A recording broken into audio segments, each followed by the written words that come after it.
इस वक्त की बड़ी खबर, लद्दाख के दौलत बेग ओल्दी में भारतीय सीमा में घुसपैठ के बाद एक और बड़ा खुलासा हुआ है।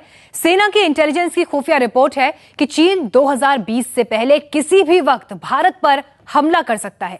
इंडिया टीवी के पास इस खुफिया रिपोर्ट की कॉपी मौजूद है। अब भारतीय सेना ने देश की उत्तर पूर्वी सीमा पर अपनी टुकड़ियों को सतर्क कर दिया है। आपको बता दें, इस रिपोर्ट के मुताबिक चीन ने भारत पर हमले के लिए ऑपरेशन का नाम दिया है थंडर ड्रैगन। सेना की खुफिया रिपोर्ट में यह भी लिखा गया है कि चीन यह हमला पाकिस्तान के साथ मिलकर कर सकता है। चीन जिस वक्त हमला करेगा उसके साथ ही पाकिस्तान भी कश्मीर के अलग अलग इलाकों में यह हमला कर सकता है। यह रिपोर्ट उत्तर पूर्व में तैनात 33 कोर ने तैयार की है। रिपोर्ट पर और अपडेट के लिए हमारे साथ मौजूद हैं हमारे संवाददाता मंजीत नेगी, उनसे हम बात करेंगे।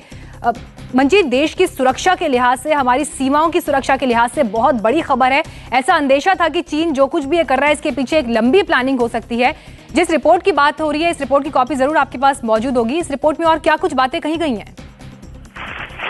देखिए, मीनाक्षी, हैरानी की बात यह है कि ये 1 साल पुरानी रिपोर्ट है और बहुत लंबी चौड़ी रिपोर्ट है जो कि सेना मुख्यालय को, रक्षा मंत्रालय को भेजी गई।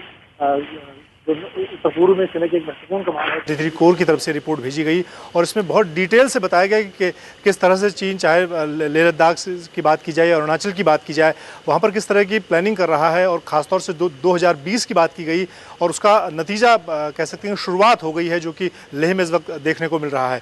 तमाम चीज़ें बहुत डिटेल से बताई गई थी, लेकिन जहाँ तक कार्रवाई की बात है, इस पर रक्षा मंत्रालय की तरफ से, सेना मुख्यालय की तरफ से किसी तरह की कार्रवाई होती नहीं दिख रही है। और फिलहाल जो खासतौर से लेह का मुद्दा वक्त दिख रहा है, एक तरह से सेना के लिए, रक्षा मंत्रालय के लिए गले की फांस बना हुआ है। जी मंजीत, आपको भी ध्यान होगा, जनरल बिक्रम सिंह ने रक्षा मंत्रालय से मुलाकात करी है। उनको कुछ उपाय भी सुझाए हैं कि क्या कुछ चीन की इस घुसपैठ के मुद्दे पर हो सकता है। ऐसे में जरूर इस रिपोर्ट का रेफरेंस लिया गया होगा उन उपायों को देते वक्त। बिल्कुल, आज करीब 1 घंटे की जो मुलाकात रही है सेना प्रमुख की एक एंटनी से, उसमें तमाम चीज़ें उन्होंने बताई हैं। और ख़ास तौर से उसके बाद देर शाम को फिर उत्तर पूर्व में जो सेना की अलग अलग टुकड़ियां हैं उनको निर्देश दिए गए, उनको सतर्क रहने की उनकी बात की गई। और इस रिपोर्ट का भी उसमें हवाला है, लेकिन तमाम चीज़ें कही गई कि कहाँ कहाँ पर हमारी कमज़ोरी है। और ख़ासतौर से एक दबाव की नई रणनीति बनाने की बात कही गई जो मुलाकात हुई है उसके बाद। और उत्तर पूर्व में जहाँ पर अलग अलग सीमाओं पर, जो चाहे अरुणाचल की बात की जाए या दूसरी जगहों पर जो तैनाती है उसको और तेज़ किया गया।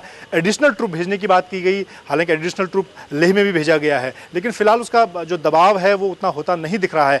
अब ये जरूर कहा जाएगा कि इस रिपोर्ट के बाद जो तैयारी है कम से कम उत्तर पूर्व को लेकर, लेह की घटना के बाद, उसमें सेना की तरफ से जो तेज़ी दिखाई गई है वो आने वाले दिनों में और ज़्यादा देखने को मिलेगी। बिल्कुल मंजीत, यहाँ पर इस रिपोर्ट की एक बात और ध्यान देने लायक है कि चीन पाकिस्तान के साथ मिलकर यह हमला कर सकता है। और अगर हाल फिलहाल में चीन ने जो भारत में घुसपैठ की है, जिस सीमा की तरफ से यह घुसपैठ की गई है वो पाकिस्तान से लगती हुई सीमा है, वहां से पाकिस्तान का सपोर्ट सबसे ज्यादा चीन को मिल सकता है। देखिए, ये जो रिपोर्ट की कुछ खास चीज़ें जो मेरे हाथ में इस वक्त हैं, इसमें बहुत विस्तार से बताया गया। 1000 पन्नों से ज़्यादा की ये रिपोर्ट थी और पिछले साल सेना मुख्यालय को दी गई थी, उत्तर पूर्व की जो एक कोर है सेना की, उसकी तरफ से। और उसमें पूरा लेह लद्दाख से लेकर अरुणाचल तक की जो स्थिति है, कहाँ पर चीन की जो सैन्य तैयारियाँ हैं अलग अलग मोर्चों पर, चाहे वो सड़क बनाने को लेकर हो, रेल लाइनें बिछाने की बात हो, और सबसे महत्वपूर्ण वह जो हवाई पट्टियाँ बनाने की बात है, उसमें इस बात को कहा गया था। और चीन की तरफ से लगातार जो ऐसे इलाके हैं जहाँ पर इस वक्त, अगर हम लेह की बात कर रहे हैं जहाँ पर घुसपैठ हुई है, और अरुणाचल के जिन इलाकों में चीन की घुसपैठ लगातार देखने को मिलती है, वहाँ पर तैयारियों की बात इस रिपोर्ट में कही गई थी कि चीन की किस तरह की तैयारी है और उसके मुकाबले हमारी जो तैयारी है, चाहे वो सड़क बनाने को लेकर। बिल्कुल मंजीत, यहाँ पर और सतर्क रहने की जरूरत है और देश की तरफ से क्या कुछ कदम यहाँ पर उठाए जा सकते हैं वो देखने होंगे, क्योंकि कुछ ही दिनों में विदेश मंत्री सलमान खुर्शीद भी चीन का दौरा करने वाले हैं।